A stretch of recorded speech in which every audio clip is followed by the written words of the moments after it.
যে ঋষি কামদেবকে হারিয়েছিল সেই আজ নিজের সবচেয়ে বড় শত্রুর সামনে।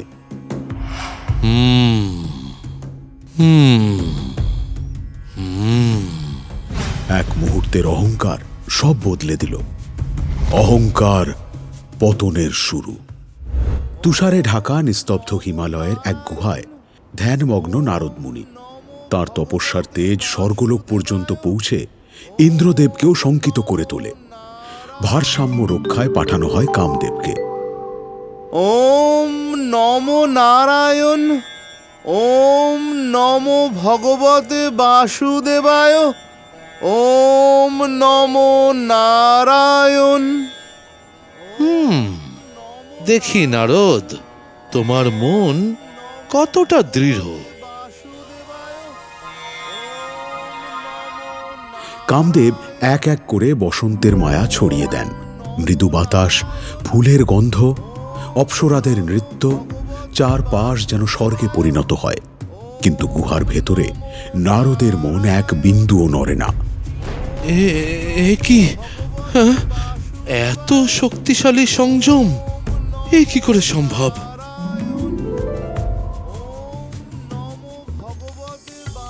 মুনিবর, আমি পরাজিত, আমাকে ক্ষমা করুন।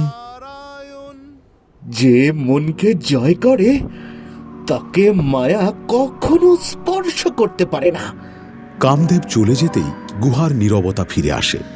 কিন্তু এবার সেই নীরবতার ভেতরে জন্ম নেয় এক সূক্ষ্ম পরিবর্তন, অহংকারের বীজ।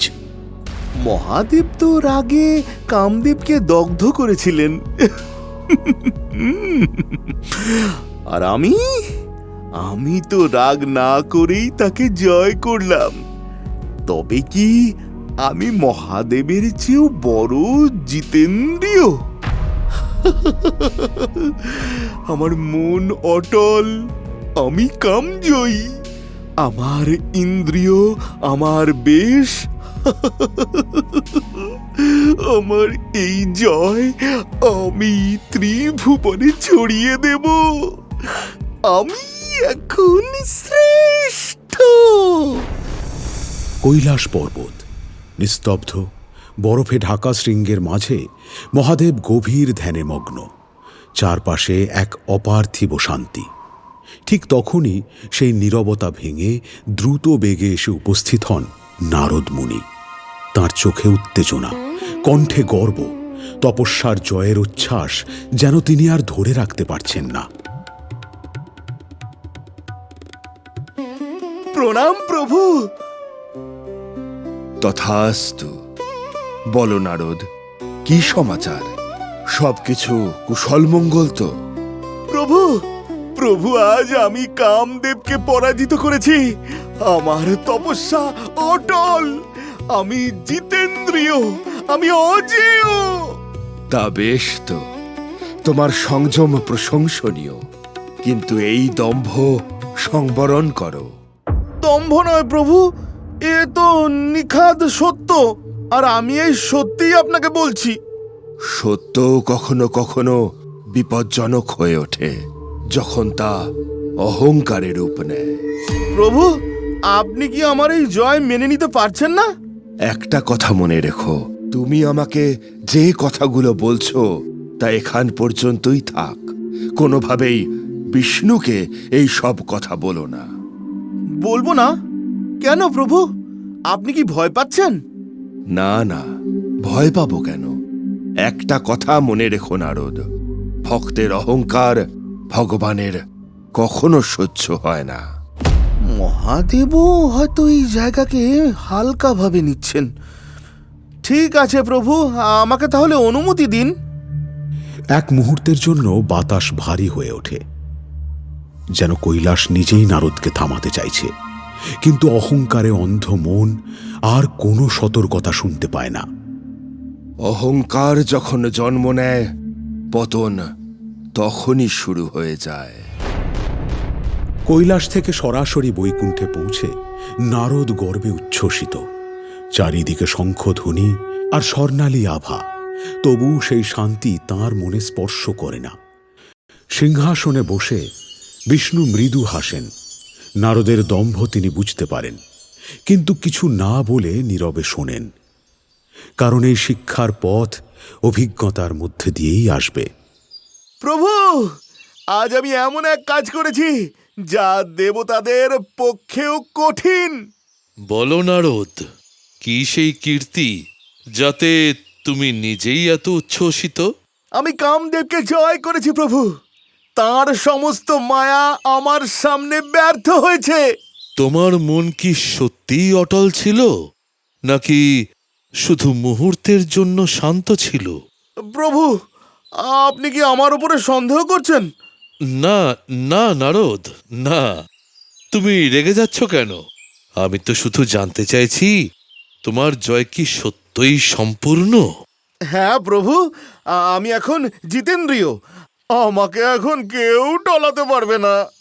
নারদের কথা শেষ হতেই চারিপাশের পরিবেশ অদ্ভুতভাবে স্থির হয়ে যায়। বিষ্ণুর চোখে এক ক্ষীণ ঝিলিক দেখা যায়, যেন তিনি কিছু সিদ্ধান্ত নিয়েছেন। সময় এসে গেছে। বৈকুণ্ঠ থেকে ফেরার পথে হঠাৎই নারদের সামনে উদয় হয় এক অপূর্ব স্বর্ণপুরী, যেন স্বপ্নের থেকেও সুন্দর। এই নগরী বাস্তব নয়, এ এক নিখুঁত মায়া, যা সৃষ্টি করেছেন স্বয়ং বিষ্ণু।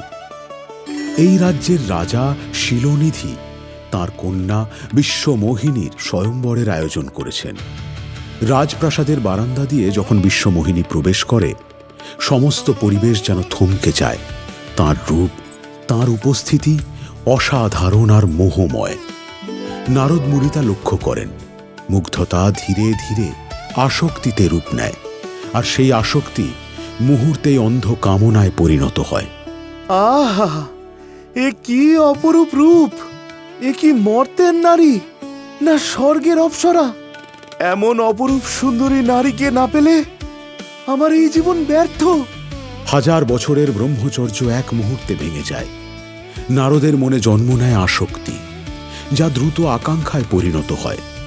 কাম জয়ের গর্ব ভুলে তিনি নিজেই সেই অপরূপা রমণীর প্রেমে পড়ে যান। কিন্তু আমি তো এক সাধারণ সন্ন্যাসী। এই রূপে সে কি আমায় গ্রহণ করবে? না, এটা হতে পারে না। যে করেই হোক আমাকে পৃথিবীর শ্রেষ্ঠ সুন্দর হতে হবে। আমাকে ওই রমণীকে জয় করতেই হবে। মায়ায় আচ্ছন্ন নারদ আকাঙ্ক্ষায় অন্ধ হয়ে বৈকুণ্ঠে ছুটে আসেন। বিশ্বমোহিনীর রূপ তার মন গ্রাস করেছে। তপস্যা ও সংযম তিনি সব ভুলে যান। শান্ত বৈকুণ্ঠে তিনি ব্যাকুল হয়ে বিষ্ণুর সামনে দাঁড়ান। প্রভু, আমায় আপনার হরি রূপ দিন। এমন রূপ যা দেখে বিশ্বমোহিনী আমাকে বেছে নেবে। তুমি কি নিশ্চিত নারদ? তোমার কি মনে হয় এটাই তোমার জন্য মঙ্গলজনক? উফ, আমি নিশ্চিত প্রভু, আমি নিশ্চিত। আজ সে শুধু আমারই হবে, শুধু আমার। যাতে তোমার হিত হয়, যাতে তোমার মনোবাঞ্ছা পূরণ হয়, আমি তাই করব। তাহলে আমাকে আপনার মতো সুদর্শন হরিরূপ করে দিন। কোনো কিছু না ভেবেই নারদ হরিরূপ চেয়ে বসলেন। কিন্তু হরি শব্দের অর্থ যেমন ভগবান বিষ্ণু, তেমনি হরি শব্দের অর্থ বানরও হয়। তথাস্তু নারদ, তোমার ইচ্ছা পূর্ণ হোক। মুহূর্তের মধ্যেই বিষ্ণুর মায়া কাজ করে। নারদের শরীর হয়ে ওঠে এক রাজপুত্রের মতো আকর্ষণীয়, কিন্তু তার মুখ অদৃশ্যভাবে রূপ নেয় এক প্রকাণ্ড বানরের। নারদ নিজে তা বুঝতেই পারেন না। প্রভু, আমি কি এখন আপনার হরিরূপের মতোই সুদর্শন? তুমি যা চেয়েছ তাই পেয়েছ নারদ। তাহলে আজ জয় আমারই হবে। রাজপ্রাসাদে উৎসবের জাঁকজমক, চারিদিকে রাজপুত্রদের ভিড়। সেই ভিড়েই আত্মবিশ্বাসে ভর করে প্রবেশ করে নারদ মুনি। শরীর রাজপুত্রের মতো দীপ্তিমান, কিন্তু মুখ বানরের। সবাই হাসে, আর মায়ায় অন্ধ নারদ ভাবেন সবাই তার সৌন্দর্যে নাকি মুগ্ধ। রাজকন্যা, আমি এসে গেছি। আরে মুনিবর, কেমন অপূর্ব রূপ আপনার! কোথা থেকে পেলেন? একবার আয়নায় নিজের মুখটা দেখেছেন কি? তোমরা বুঝবে না, এই রূপ সবার ভাগ্যে জোটে না। ঠিক তখনই প্রবেশ করেন বিশ্বমোহিনী, হাতে স্বয়ম্বরের মালা। তিনি নারদের দিকে তাকাতেই হঠাৎ থমকে যান। তার মুখে ভয় স্পষ্ট। ওরে বাবা রে, এ কি ভয়ঙ্কর দানবীয় বানর! হায় হায় হায়, এই কোন কদাকার বানর মানুষের বেশে রাজসভায় প্রবেশ করেছে? রক্ষীরা, একে দূর করো এক্ষুনি! কি বলছো? তুমি তুমি আমার দিকে তাকাচ্ছ না কেন সুন্দরী? হঠাৎই বিশ্বমোহিনী মুখ ঘুরিয়ে অন্য এক রাজপুত্রের সামনে গিয়ে দাঁড়ান। ধীরে ধীরে তার গলায় মালা পরিয়ে দেয় বিশ্বমোহিনী, আর চারিদিকে প্রতিধ্বনিত হয় হাসির শব্দ, যেন সমস্ত লোক আজ নারদের ওপর হাসছে। অপমানের যন্ত্রণা বুকে নিয়ে প্রাসাদ থেকে ছুটে বেরিয়ে আসে নারদ।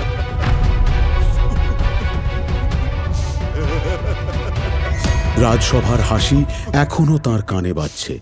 চাঁদের আলোয় এক শান্ত জলাশয়ের সামনে থেমে যান তিনি, নিজের এই অপূর্ব রূপ একবার সচক্ষে দেখার জন্য। সবাই মিথ্যে বলছে, আমি শ্রেষ্ঠ।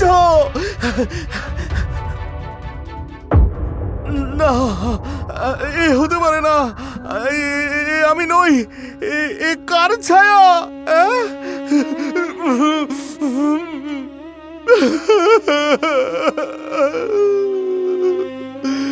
হাজার বছরের তপস্যা এক মুহূর্তের মোহই সব শেষ।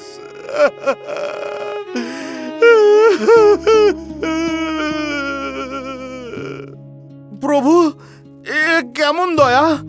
যাকে আপন ভেবেছিলাম তিনি আমায় অপমানিত করলেন। তবে কি আমার জ্ঞান বৈরাগ্য এতই দুর্বল?